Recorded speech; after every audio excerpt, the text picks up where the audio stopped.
happens. And I'm seriously thinking like 15 minutes and just see what happens, because I've never done one on the page before. Yeah. So. That's fine. Yeah, you have to. There'll be if you have your other page open, you'll see a little delay kind of thing. Yeah, I saw that. I'm on the Zoom video here, and what's it showing me?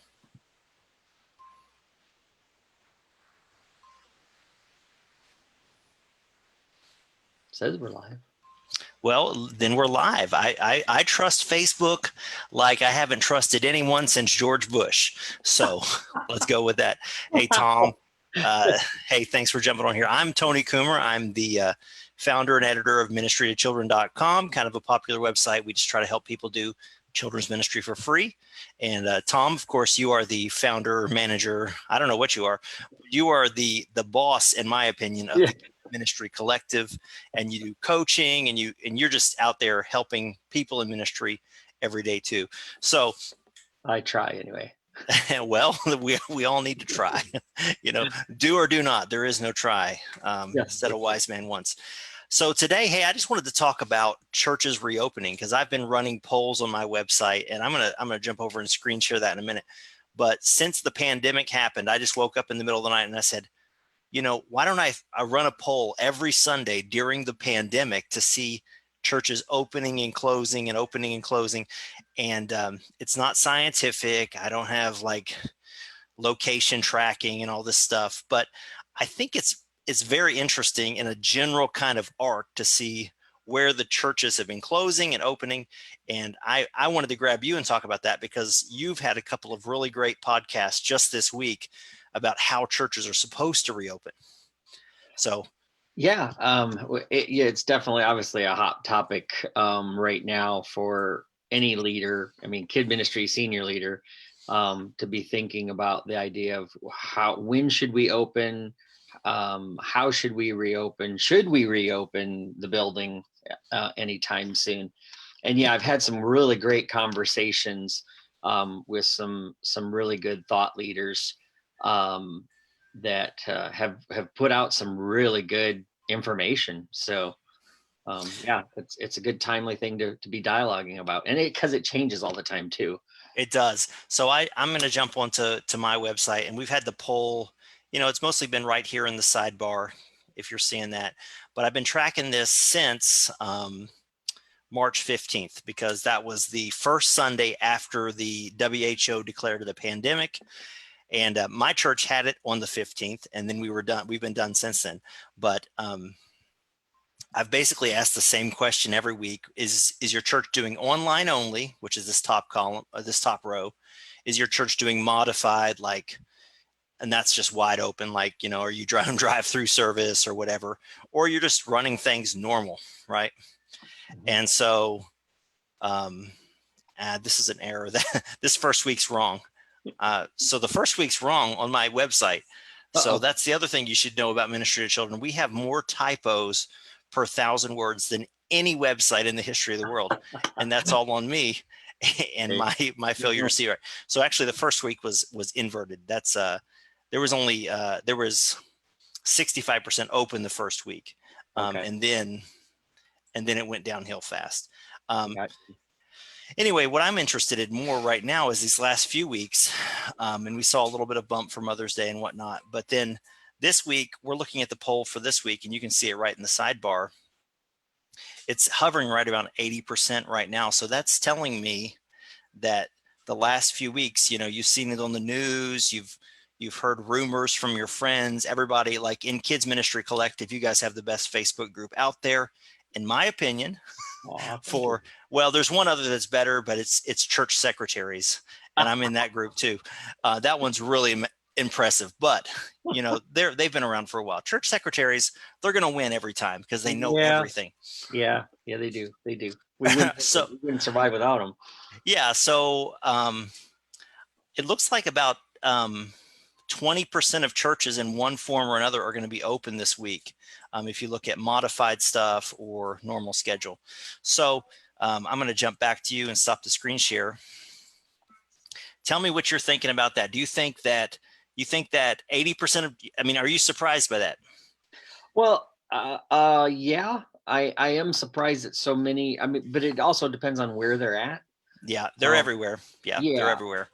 because that, I mean, that really is, that's to me is the number one factor more than anything, is where you're located and how high the numbers are in your area. Yeah. If you're in an area, a part of the country where it's not that high, then yeah, it doesn't surprise me that you feel comfortable enough and your people feel comfortable enough coming back to a building. Other areas, I mean, I live in Ohio. We're not at that place where, I mean, tomorrow is when I finally can get a haircut. Hallelujah. Yes. Well, I don't know if I'm going to get in. They're open. I have no clue when I'll get in. And if I have to wait too long, I'm going to go. I'm shaving it. I'm done. Now, I mean, Tom, honestly, look at this. Look at this. This is a catastrophe. My wife, yeah. Oh, yeah. My wife's from Haiti, and she says catastrophe, when she looks at my hair. Yeah. And it's as bad. It's driving me crazy. I've got the mullet going in the back now. I mean, hey, you're relevant. I mean, 70s ministries coming back. You're there. Yeah, yes. So anyway, yeah, enough of the hair stuff. That wasn't what we talked about. No. We're on a focus break here. Yeah, let's do it. Yeah. So, but the whole thing is that yeah, it in some ways, like I said, after talking, I mean, Ron Brooks and I did this podcast. It's up live right now on the Kid Ministry Collective podcast. We talked with a guy named Greg Atkinson, who has a huge website, Facebook group, about first impressions and worship and stuff. And Greg does a lot of research and is really in tune with all of things. And he put out some great information, a great blog post about reopening and questions you should ask, even a survey that churches can use. And excuse me. And one of the things that we talked about, and I'm totally in agreement with, I think churches need to pump the brakes and be very patient about re-engaging their buildings. I know people are missing each other. I know people are fatigued on screens, but we don't want to be unwise in the whole idea of it's real here, friends. It's real. This is real life. This is real life. But I think, we have got to be wise, and I think this is part of stewardship and leadership at the same time, that we've got to make sure we're being careful. And so I'm like with Greg on this one of, I say, be patient. I say, just because you can doesn't mean you should. I think as leaders, we need to make sure we're in touch with our community, and feeling the pulse of where we live. And like I said, if you're in an area where you're not hard hit, where cases aren't high, people are probably going to feel a little more comfortable. But I'm of the opinion, I think, of starting in some phases too. Maybe where we start with home groups, where you could have your community groups or small groups or whatever you call them, come together and maybe meet at one person's house and start there, where you're watching the service together, maybe having a meal, having some engagement time where you're talking together as a family. Reset the service so that it's more family focused, where there's elements for kids and students in there, and maybe even a little shorter, honestly, than what you normally do. Yes. Revival's coming. But I think people don't need to be watching for so long. But I think starting with like house groups, to me, would be an excellent first phase, and would allow people to start getting comfortable back with a small group, and then build on that into a more of a structured gathering.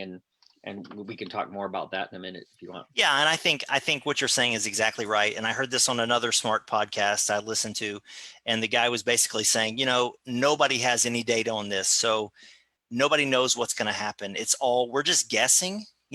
Even Anthony Fauci, the whole CDC thing. I mean, those guys are doing incredible work, but at the end of the day, nobody knows what's real now. So, that's the time to make decisions as local as possible, as hyper local as possible, Right. where it's like not just your state level, your city level, not just your church, but even your small group or whatever that, your ministry teams or however that's manifested in your congregation.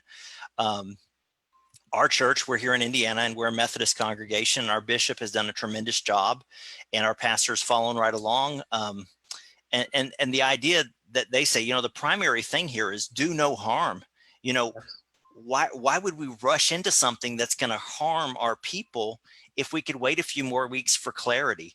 And I'm like, hey, that sounds smart to me, but that's why those guys are in charge, is because they're very pastoral. I don't want to get patriarchal, but these guys are like fathers to us, and they care about us, and they're like, why rush into it? So I'm just like, okay. Now for kids ministry people, we probably get tired of that because we've had, we've kind of been in the back seat of this whole conversation because, the pastors or the governing board or the deacon board, depending on how your church is structured, we're the last ones. And I'm hearing from people this week saying, they canceled my VBS. They canceled my VBS. That's painful to word it that way. And I don't want to jump into that, but I think with churches opening right now, that's the reality. The churches are I need to upgrade because I have the polling tools, but I don't have the geographical thing, which I think would be really cool because, some weeks I'm getting 3,000 and 4,000 responses on these polls. Yeah. And I would love to see where, are these Alabama churches opening? I'm hearing from readers who are missionaries, they're voting in the polls too. So this is like a really broad thing. Right. And I appreciate that wisdom you said just now that, it's not an easy choice, and do it in phases. I think phases sound smart. Okay, so let's flip this over. What about children's ministry? My children's ministry, as far as I know, I have not heard of any church doing regular children's ministry before school opens. Is that controversial? Well, no. I'm sensing that based on what I'm hearing and watching, just this morning on our news, we've got, in fact, actually, it should be the press conference here in Ohio is going on right now.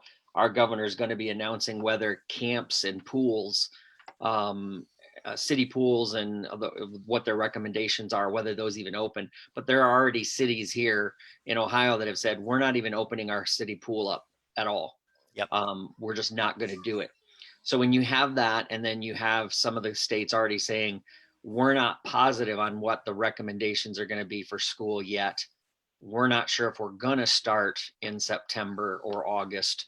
I don't necessarily know that any church is going to start thinking about, unless you're a smaller church. Smaller churches definitely have the advantage right now. Because they can meet together and probably can maintain smaller rooms, smaller groups of kids. Part of me says there's no way you're going to keep a kid to social distance. They don't understand that. No. Unless you're going to create a hula hoop contraption that you put some duct tape around, make a shoulder harness like the old sandwich board. Right. And you put every kid in. What are we going to do? Is that what we're going to do? We had an illegal play date. I'll tell you this. We had an illegal play date with my daughter and her cousin, and you, silly, who's your daughter? And we took them to the park outside, sunshiny day, plenty of UV light, killing all the possible viruses. Yep. Me and my mom were over talking by the cars, and they were out there playing. And the one rule was no hugging. But every time we weren't looking, they wanted to hug when we weren't looking. And I said, man, this is a mess. And that's what kids are. Kids have all these social needs, and it's beautiful, and it's the way God made us. Exactly. It's just, it's really confusing for them. Well, so, and my fear is that by us telling kids, don't touch each other, we're creating a fear inside of them that is just, it's against their God-given nature. Right. And I'm not sure, I know this will be controversial too, I'm not sure that's necessary. I mean, yes, we know that kids are carriers. They're supposedly more carriers than others, but still, I mean, look, if a kid's gonna carry it, they probably are already carrying it. And so I I don't know. I'm not a physician, and I don't play one on TV. You are not Dr. Fauci. Your and I name's not even Anthony or Tony. So like I'm no, ahead of you there, exactly. Tom. But I just feel like for children's ministry, there are going to be things that kids are going to be kids, and we just have to accept that fact. If we're taking the time to clean things, and there's no doubt that if when we do come back together, there are considerations about you're going to have to separate the services out more so that you can clean things and wipe things down. Mm-hmm. I mean, in children's ministry, it's going to be the questions of, like, in the preschool department, toys, no toys, or do you rotate and have toys for, if you have multiple services, are you going to withhold some toys and then you load everything into a bin and ship it out and clean the room and then bring in the new clean toys? That kind of thing. I mean, I do think there's ways that we can do ministry. Again, you're just going to have to get a hold of the guidelines that are out there, use common sense. But honestly, for me, I would approach it as, right now, I would be surveying families. I would be Yep. asking them, how do you feel? When do you think is a good time to reopen the children's ministry? And I would ask those kind of questions first before Yeah. anything else. Before trying to create a phase plan, I would be asking families, because what good is it for us as church leaders to spend hours debating and figuring out the pros and cons? And we could spend hours and hours and hours on coming up with a Right. solution. And then the families are like, hey, great, No. but we're not coming back yet. See you in September. See you in Exactly. September. Yeah. Yeah. Well, and I'm lucky to be in a small church. I love small churches. I've always loved small churches. I feel creeped out if I don't know everybody's business when I walk into the church service. But and that's the principle of making things as local as possible. And you go down from the church level. Well, what's the small group level? What the families? And a lot of pastors are doing super great work right now, just being in touch with people, ministry staff. I mean, I think everybody's trying to do that. And if you have your finger on the pulse of how families are actually feeling, you're able to make wise decisions, smart decisions with the best available information. And there's a family I know who the mother has asthma. They're out. Good for them. They're out. No judgment. No, nothing wrong with that. Yep. And then another family I know, they do some babysitting and home daycare. So they're contaminated. They don't care. They say, let's go for it. We need to get out of the house. A powerful thing. And I think a lot of churches aren't saying this, even in the VBS discussion and the coming back and outside. I mean, outside. Everything I've read, and I'm also not a doctor, although my name is Tony and I've got a master's degree, didn't quite get to the doctorate, but yeah. The outside is where those particles, those virus particles, all that mess, all that science stuff tells you outside in sunshine with the wind, running past you, even with a mask, I think you're super safe to have a smaller group outside, spaced out with airflow and sunshine. It sounds like that's the best possible scenario. So you're doing kids ministry. If I was at my old church, we had this beautiful playground that was fenced off, well-maintained. Hey, we would be outside the entire time if I had a choice. If we came back this summer, which I don't think they would, but. Yeah. Well, I think that's, I mean, obviously a lot of churches are starting to experiment more and do more of the drive-in church. Our church that we attend right now, last weekend did a really cool Mother's Day event. The children's ministry led the way. And it was freezing cold. But they had a band, so they're playing music. They brought in, they had a guy that's a Christian comedian. He put on a couple different little 20-minute sets, and they played it across the radio. But they were giving moms a free box of donuts and some coffee from a couple local places here in our town. And on the way out, they all got a flower. as I was talking with the children's pastor this week, and we're kind of debriefing, and he said, we see a lot of potential now in that idea, knowing that we probably aren't going to have our children's ministry up and running again, about doing like a monthly drive-in family experience thing. Yeah, Put up that's a big great. stage, so we're up high. Do it in multiple, give tickets out, have people sign up for a session. They come in, we'll keep the spaces parked, so that the family can have a parking space or two, to bring their chairs set out. They can see the stage from where they are, watch the program, jump in their vehicles and go. Yeah.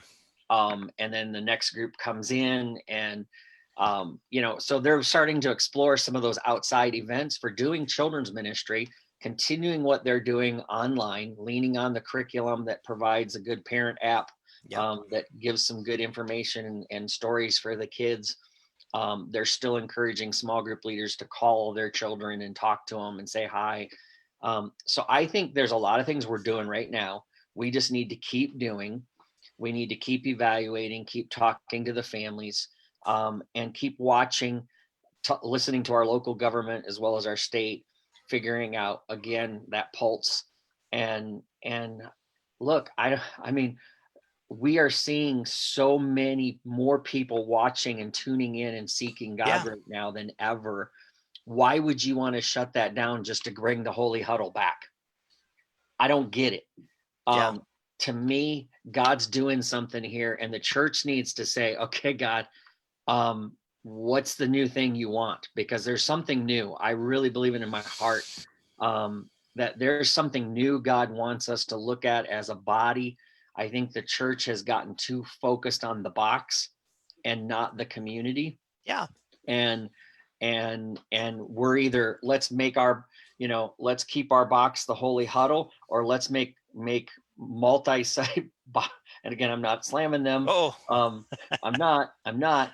But right now, I love how our church has said it, that we're one church in about 1,000 multiple locations. Right.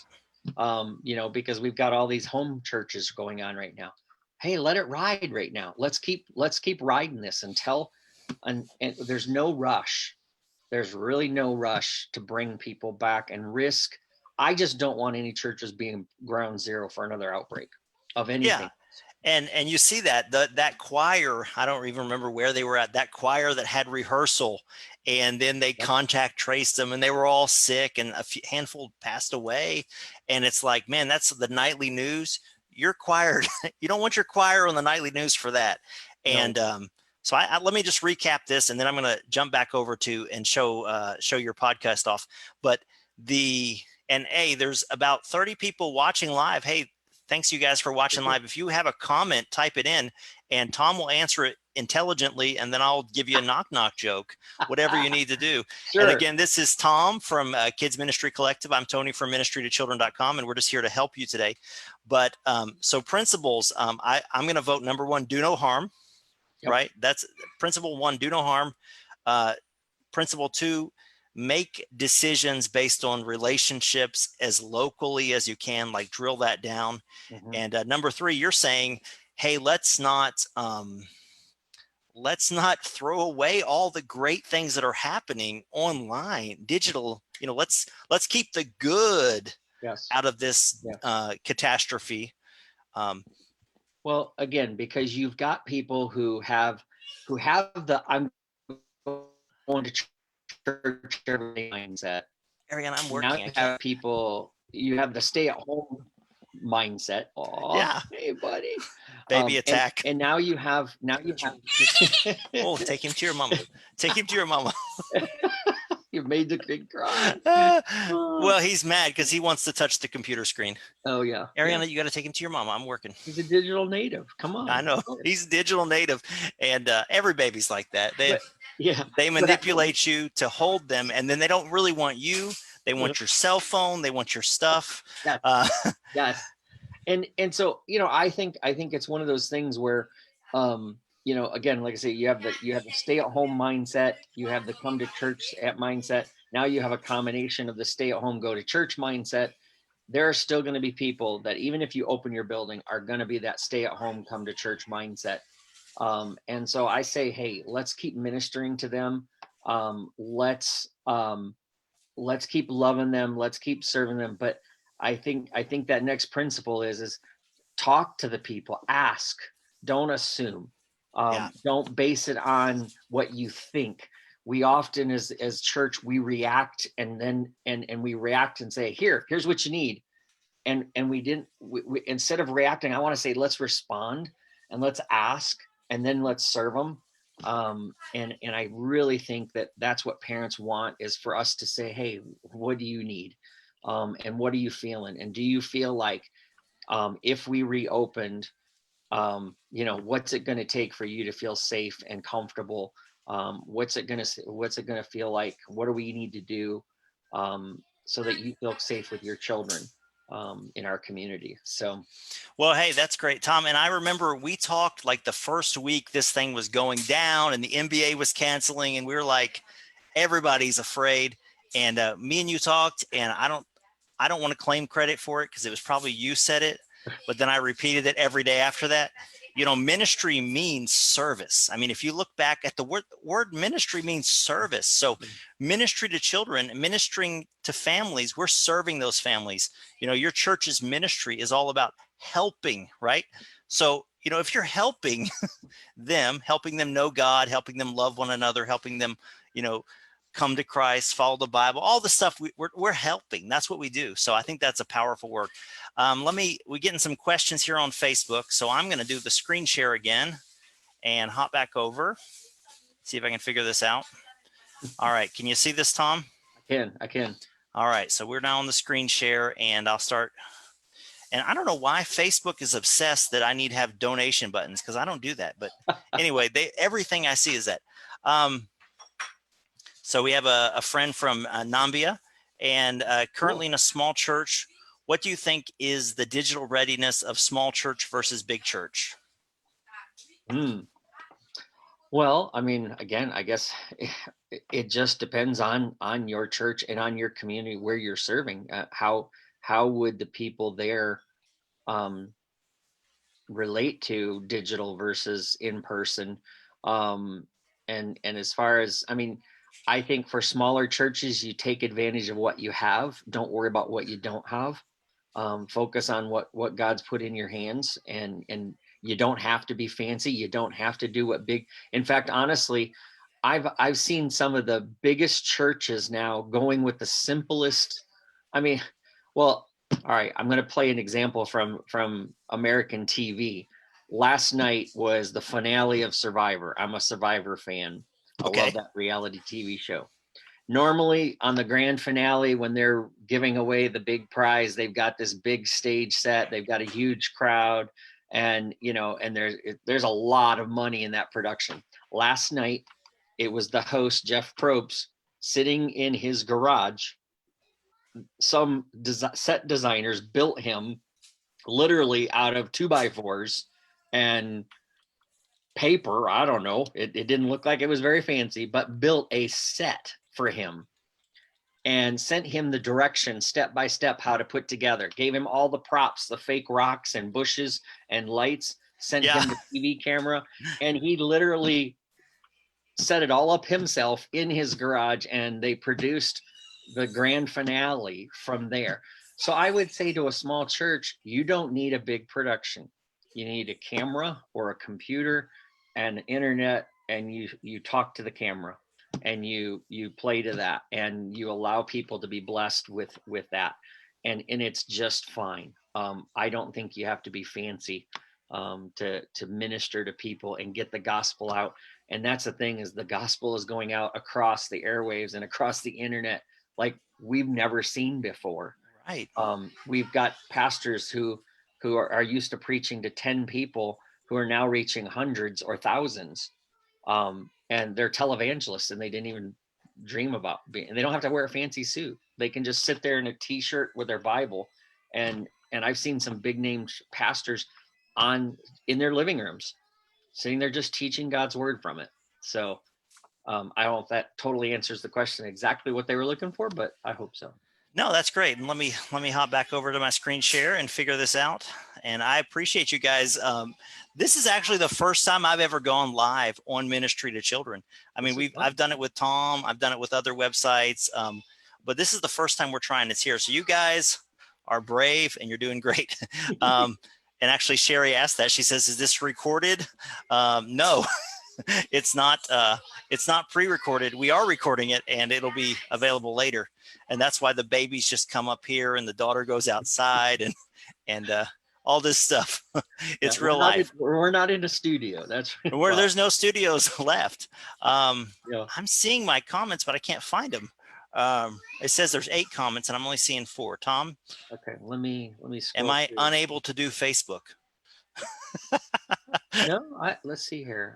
Let's see. I got one. Sandy said yes. Let's embrace what we have, what we've been able to shift to. Melanie said 1 church and 1,000 homes. Thanks for saying what I'm saying too. Yeah. Mm-hmm. Yeah, I saw those comments a minute ago. Now they're gone. I don't know what I did wrong. Yeah. So yeah, that's your quote, Tom. That's a great quote. 1 church and 1,000 homes. I mean, and everybody's obsessed about the early church and how they did things, and there's pros and cons of that, but really house church is legit. That's the way churches were. Yes. Maybe 300 or 400 years for sure. And that's the way churches are in countries that, it's not cool or publicly acceptable or even legal to be a public church. Yep. So I think house church is great. I think this should be opening our eyes to what's up. Let me hop over. So Apple Podcast, Kids Ministry Collective. So you just search that on your Apple Podcast. Or any platform. Any platform. Okay. It does show up in a variety of platforms. Yep. I have it on my Google Podcast somehow, but I don't know how I found it in the first place. But so this is the one you were talking about earlier. Yep. That's the newest one. And as you can see in the show notes there, there's my link for my blog, and Ron Brooks, my co-host on that episode. Both Ron has a great blog that has a ton of information on it. And he does a better job. His okay. Looks so much nicer than mine. I've known Ron for years on the internet only, but I've never been able to find him at a conference, and I don't know why. Yeah, if you click on the blog, then you'll see the blog page. Yeah. So there's Ron's. Here's Ron, and then here's Tom, and definitely if you guys are struggling with this, before you open your building, that's what everybody's thinking about this week. And it's more than just hand sanitizer and face masks. You got to decide if you're going to sing. You got to decide if you're going to rope off pews. I have a friend who's a Southern Baptist pastor, and his church opened Sunday, and they're in a very, very rural area, and they've had like 2 cases in the whole county, and the county health director is in his praise band. So, wow. I mean, he's got the inside track, and they had church and 400 seat congregation, and they had like 40 people. And he said, you know what? Nobody was in danger, but I'm not sure if it was worth it kind of thing. Right. Well, unfortunately, and I hope this doesn't come across the wrong way, but I see that there are, I fear that sometimes it's because people pastors have felt the financial crunch, the offerings are down, and they're, and if they haven't gotten the e-give set up, and that kind of thing, they're not able to take offerings. And unfortunately, that is motivating some. I'm not saying all, but I know that's a pressure. And I understand that. And I know a lot of families have lost jobs and don't have income coming in. I'm one of those that if it were for my wife right now, I'm not sure what we'd be doing. And it's gotten tough sometimes for all of us. And so my giving is even back down just a little bit because I'm not bringing home as much. So I know there's some pressures for churches that way, but I do, like I said, I think we don't want to rush. Patience. It's a virtue, right? Yeah. And I don't think that God's going to be angry with us if we said, hey, you know what? We're just going to be the church in our neighborhoods for a little while longer. And I've often said, you look at Acts 1:8, and the church was all gathered together in Jerusalem, and they were all tight and knit, but that wasn't what Jesus had told them to do, right? He said when he left, go, get out. I almost wish the original really had come out and said, get out of Jerusalem, but they sat there and congregated for a long time after he left. And what happened? Well, yeah, the church was growing in Jerusalem, but it wasn't growing anywhere else. The disciples were all congregated there, and it took a persecution, Acts 8:1, for them to blow out and get outside the walls of Jerusalem. Well, I often thought that that's what it was going to take for the American church to really see the next revival. It was going to take a major persecution. And at times I'm thinking, you know what? I think God is allowing this to sweep through to say, hey, church, wake up. I told you not to get congregated in the building all the time. Don't make it a holy huddle place, but get out there. And I think we have a golden opportunity. I was telling my pastor, I said, I think this is fantastic. I don't think this is a bad thing. I mean, yes, I miss being around people. Yes, I would miss it if I was a kids pastor in a kids ministry again. I love being with my kids. I love teaching. I love my volunteers.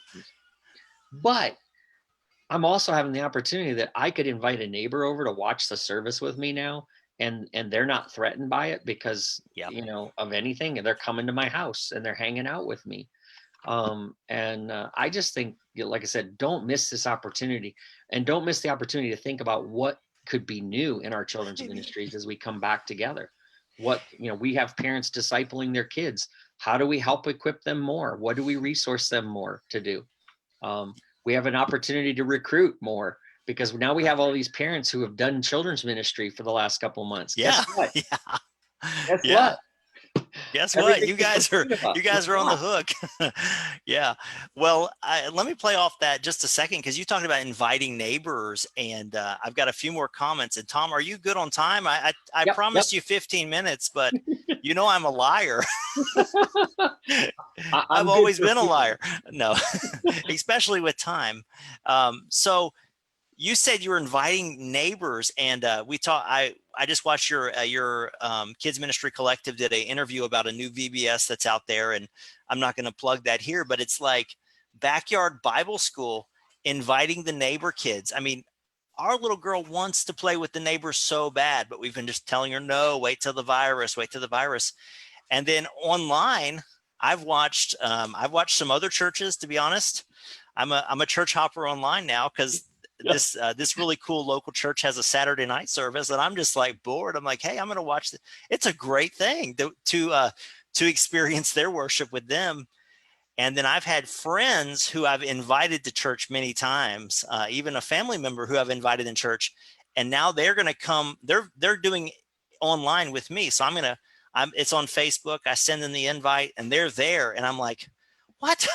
I've wanted, let's say my mom, for an example, I've wanted my mom to visit the church for quite a while. And she kind of goes, she has her own church, but she never goes. So it's kind of like, Mom, just come somewhere, come somewhere where they're going to know your name, which is what kind of our niche for our church. And so we're able to do that. Yep. But back to the persecution, and I don't want to call this a persecution. I know there's some people like far on the right saying, you've closed our churches. This is, this is Roman Empire stuff. I don't believe that. I believe I'm going to give the public officials the benefit of the doubt that they're just trying to do what's best. Mm-hmm. And but at the same time, this is a hardship, a disaster, an impediment. It's a bad thing happening. Yes. And I think you see that all through scripture, all through church history. Whenever bad things happen, God's people wake up. We just like wake up, seek the Lord, and see that every bad thing that's happening, God has a secret purpose in that. If we're just faithful and get back to the basics, get back to loving our neighbor. Yes. The great commandments, love the Lord your God with all your heart, soul, mind, strength. Okay, yeah, that's easy to do, right? No, it's impossible. And then love your neighbor as yourself. Friends, I am going to confess. We'll have confession time in a minute, Tom, but I'm going to confess right now. Out of all my neighbors, I probably know half of their names. And we live in an apartment building, so I know half of their names. And then in terms of eating with them, I have only like ate a meal with them when they cook out. Right. And I say, hey, that's barbecue. I'm coming, so that's honesty here that all Christians need, cook out. I've got 100 Sam's hot dogs because I panic bought them and they were on sale or whatever. I don't know why, but they're in the freezer. That's where they all went. Yeah, and I've got no, and my family hates them. I'm the only one that eats them, and I'm kind of thinking about giving up meat. So there you go. We need to have a cookout. All right, let me jump back to the screen share, Tom, and we got a couple more comments coming in, and I appreciate you guys who are hanging in there with us. I hope we're not rambling too much. Oh, we're up to 35, world record. Woo. All right, so Natalie says your resources have been very helpful. Yeah. Gospel-centered messages that are not watered down, even at the preschool. Hey, and that's a great praise. And it's not my editorial skills. It's just God has given us the right people on our website to do that, because teaching the gospel not watered down to preschoolers is hard for some people, but these are great moms and Sunday school teachers who have done this. So thank you, Natalie. Appreciate that. Eva from Kenya. They do a Bible club for kids, and they're using our stuff for unreached children. Thank you for sharing that. And they're doing recording for younger kids and Zoom calls for older kids. So far, so good. Engagement is very different. I know my daughter does some online stuff at our church too. It's hard. Yep. And the kids are coming over. But I love what you said here. The Lord is still on his throne. And if we don't learn anything else from this experience, we're all learning to wash our hands and stuff like that and not touch dirty stuff, but if we don't learn that the Lord is still on his throne, even when our society completely disintegrates, falls apart, this is not World War II level suffering, like that they had in so many places. This is Americans sitting home getting fat watching Netflix. This is our hardship is nowhere compared to what real hardship does. But I appreciate this from Kenya that that everywhere in the world, this is not a US problem. And I think that's what I get sick. Tom, you're on Apple News probably too, and I watch Apple News, and for some reason Apple News it pretends like America's all that exists, and I have to like dig through the internet to find global news now. But there's no borders on the kingdom of God, and so I appreciate that word from Kenya. One more here, Robin. Using Zoom Sunday school working well, but the kids want to come to church. Yep. And maybe we can riff on that for a minute, because I have noticed that children have social needs that are not satisfied by e-learning and by dad yelling at them to do their math. Yes. And I think that's true with church too. And for me, this has been, I'm kind of focused on curriculum design. I'm focused on, gospel centered, all these cool things that I'm hearing feedback. I really love to hear that, because that's what I'm focused on. That's what my brain's working on. That's what my background, education, blah, blah, blah. But the reality is kids need community. Yeah. If you go back to that fellowship stuff, the church is fellowship, not just for grownups, but for kids. How do you think kids are dealing with that, Tom? Well, man, that's a great thing, because a great question, because and a point of discussion, because one of the things that I'm concerned about is the mental and emotional well-being of kids, because of the lack of physical contact, of just presence with other kids.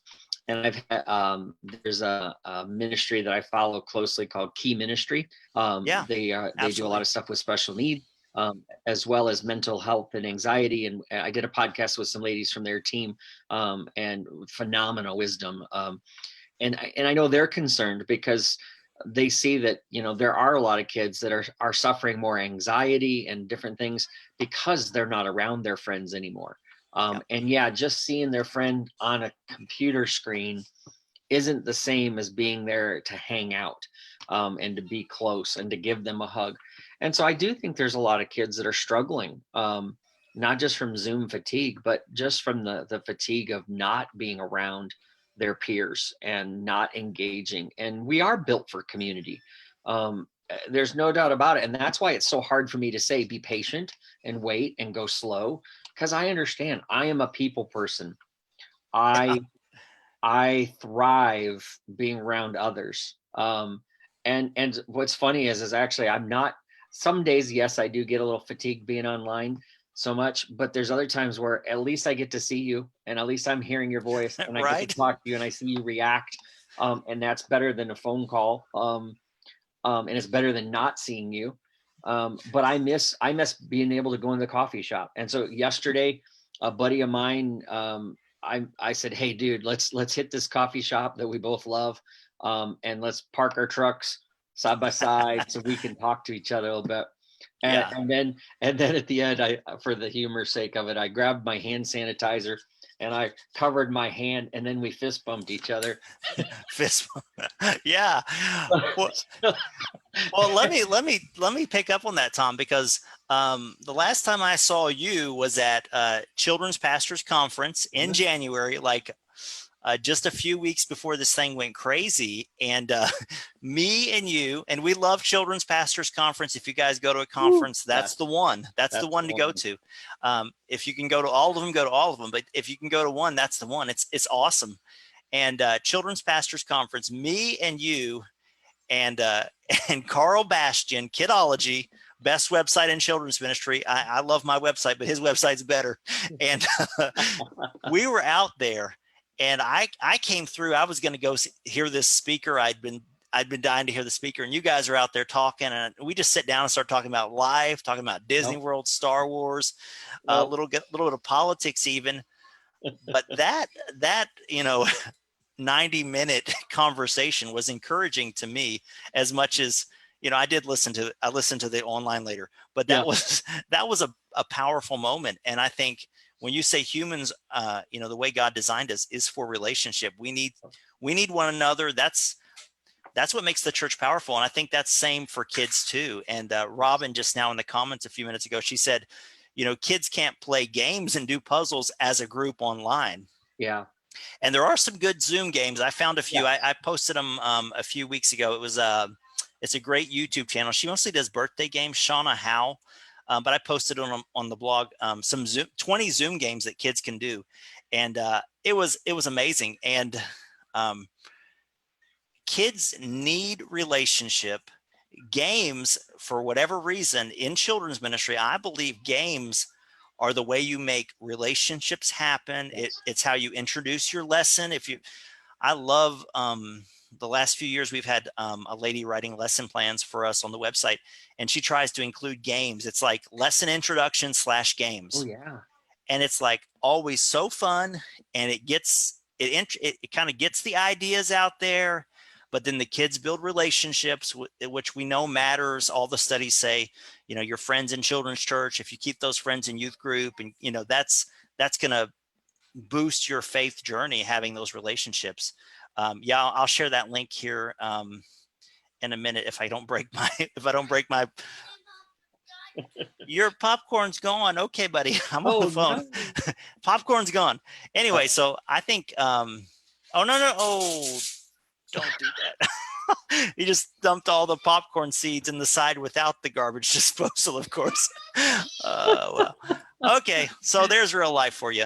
But if you Google Zoom games for kids, you'll find a bunch of great stuff on there. And they're just fun little stuff. Zoom games for kids. You can Google that. You might find us on there, but whatnot. Hey, Sherry she just commented, I love both websites, Kidology and Ministry of Children. Thank you, Sherry. Kidology is, I don't want to call him the grandfather because he's not that much older than me, but I'll tell you, I started in children's ministry 2005. I got out of Bible college, got a little church. I was full-time, but I got half the pay that you're supposed to get when you're full-time. And that was my lifeline. Children's Ministry Magazine and kidology.com.org. I forget what they are now. It just comes up. But those were my things. And so shout out to Kidology, childrensministry.com, all these great websites. Okay, you want to do confessions? Is anybody still watching? Let's see if people are still watching, because that's we're dwindling. We've peaked, so we're going to stop soon. I promised you 15 minutes because I said, Tom, 15 minutes is all you need on a webinar or a conversation. But then this stuff happens, and then before we know it, we're going to miss the next session of the conference and the next session, and then they close the restaurant. We didn't even get dinner. It's just terrible. All right. So the worst thing I've done, this is the question. Look, this is the game. We should have done this first. The worst thing, I did have the illegal play date with my little girl and her cousin out in the, I did go to an illegal wedding, a house wedding. It was in the state of Kentucky, which was they're pretty far locked down in Kentucky. And there was no masks. And we were there for like 5 hours, but there was 8 of us, and we were all immediate family who lived in different houses. Okay. So it was okay. Those are the 2 worst things I think I've done so far. What do you got? I was gonna say, I'm so boring, man. I have. You're not a troublemaker? No. I mean, my wife works in the hospital, and so I was under direct orders to never leave the house. So my life consisted of getting up. I would drive to Dunkin' Donuts to get my coffee if I didn't want to make it myself that morning. I guess that's the worst thing, is that I can pull up to the drive-through now and say, good morning. And the guy there that works the drive-through window, I actually think he could be one of the owners. I don't know for sure. But he'll say, hey, Tom, come on up. I got your order. Because I always mobile order. So he knows my voice. So I don't know if that's a good thing. But my life consists of going to Dunkin' and coming home and then working online, working on the KMC, doing podcasts. I do ministry coaching and well, there's not a lot. I'm also a travel agent. Again, not a good, nothing happening. Not a good bit. That's why when I made the comment about not having a lot of income coming in, because both businesses are kind of in the desert right now. So my life has been very boring. I just kind of stay around, but it gives, like I said, it does give me opportunity to get to know my neighbors and to work out. I've been doing some stuff with them and helping them because they're both older, and we've done a lot of errand running for them. I think the only wild side I had was one moment is because I did go to Walmart without my mask. I know, took my life into my hands. I'm like, yay, though I walk through the valley of the shadow of fungus and mungus and viral whatever. I'm like, I'm going in. All because I wanted my trail mix and my Mountain Dew. Oh man, that's a confession there. I mean, I was breaking the law for good reasons. You're just breaking it for gluttony. All right, well, that's the truth. I mean, I needed my trail mix and I needed my Mountain Dew. I'm with you. Now, I did pick up a couple other things for my wife. Yeah, necessities. Yeah. Well, hey, Tom, we needed some other things. So let me wrap this up. It says we've been going about 51 minutes, so that's a little longer than 15. But hey, I appreciate you. You guys, if you don't know Tom, check out the Kids Ministry Collective. Check out his podcast, tombump.com. Come join the Facebook group. Boom. Yeah. And of course, I'm Tony for Ministry to Children. And I appreciate you guys for making this first Facebook Live we've ever done. That's how backward I am technologically. I'm honored. I appreciate you guys. And let me know if you enjoy it. Maybe we'll do some more. I've got lots of friends in ministry who I could call and harass. And if they all say no, I'll come back on for it. And Tom's a travel agent, so he's doing nothing. Yes. Oh, I should tell you. I should tell you. I just had I drive a school bus, right? So I drive a school bus. I'm a church administrator, and I do websites, and I do consulting for a curriculum company. And so I'm like, I've got 4 jobs, but I feel like I've done nothing, for months. Although I know I'm doing stuff, it doesn't feel like it because I haven't drove the school bus. Yeah. I hear you. That's my bookend of the day. Get up, drive the school bus, work during the day at the church, drive the school bus, come home, work at night on the computer. It just makes sense. But now it's just every day is Saturday and there's never a Sunday. But It's not churches are Saturday? coming back. Oh. 20% are open this week, and I expect that to ramp up very rapidly. So, hey, Tom, thanks again. Lord bless you. All right. Lord Take keep care, you. my friend. Make his face shine upon you. Amen. See I don't know how to stop it. ya. There's the button. Yeah. I'm stalling with benedictions. All right. See you guys.